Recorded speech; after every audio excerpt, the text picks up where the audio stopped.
Eala stuns tennis royalty in Australian Open tune-up. Filipina ace Alexandra Eala launched her 2026 campaign with a statement win, teaming up with American teenager Eva Jovic to eliminate a marquee pairing of Venus Williams and Elina Svitolina in the women's doubles of the ASB Classic on Monday. Eala and Jovic outlasted the star-studded duo in the round of 16 at center court, pulling off a straight-sets victory, 7-6, 9, 6-1, to book a quarterfinal berth in the WTA 250 tournament.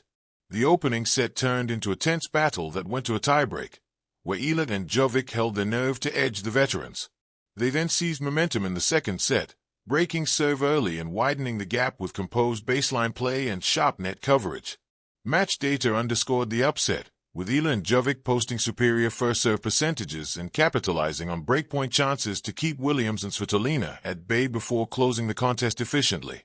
The Auckland event serves as a key tune-up for the Australian Open, and the breakthrough win gives Eala and Jovic early season momentum against elite competition.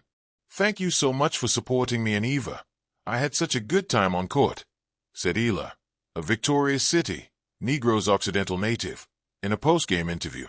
"I think we had a lot of fun, and just to start the year with such a moment like this and sharing the court with two pioneers of the court, and pioneers off the court as well, people I looked up to since I was young, so I'm so happy to be able to share this moment with you and all of you guys," she added.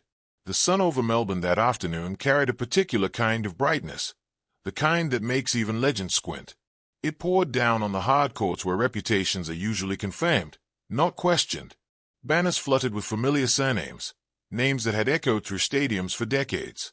Fans came early, programs tucked under their arms, expecting a rehearsal of hierarchy before the Australian Open truly began.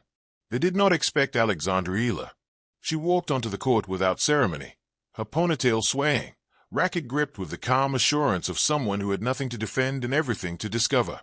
To the casual observer, she was still a prospect, a promising junior graduate, a name spoken with potential attached like a polite disclaimer. Across the net stood tennis royalty, a player whose resume alone could intimidate opponents before the first ball was struck.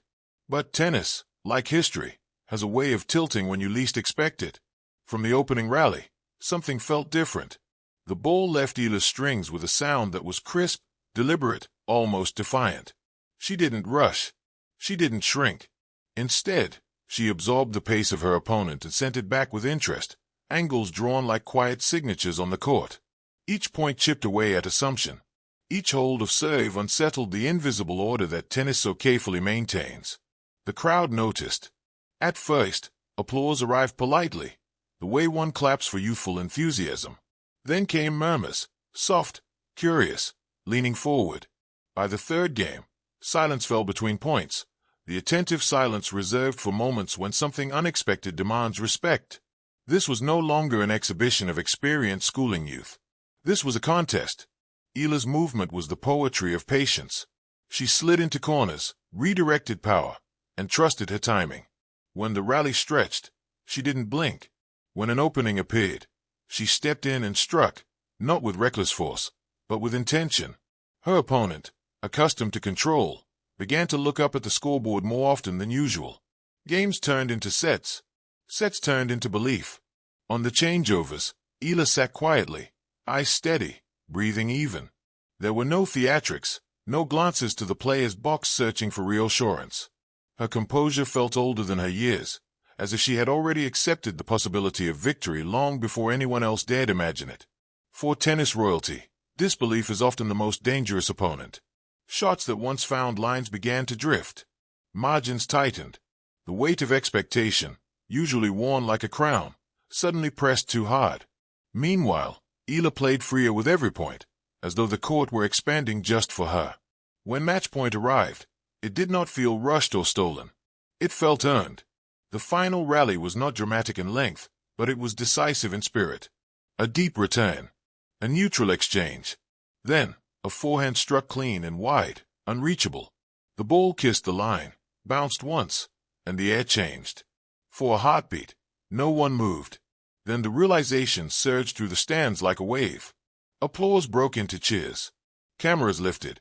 Commentators searched for the right superlatives. On the other side of the net, the legend nodded, offered a handshake heavy with acknowledgement. Upsets happen in tennis, But respect is not always automatic. This time, it was. Eala smiled, not wildly, not in disbelief, but with the quiet joy of someone who had met herself in a moment of truth and liked what she found. This was only a tune-up tournament, the analysts would say.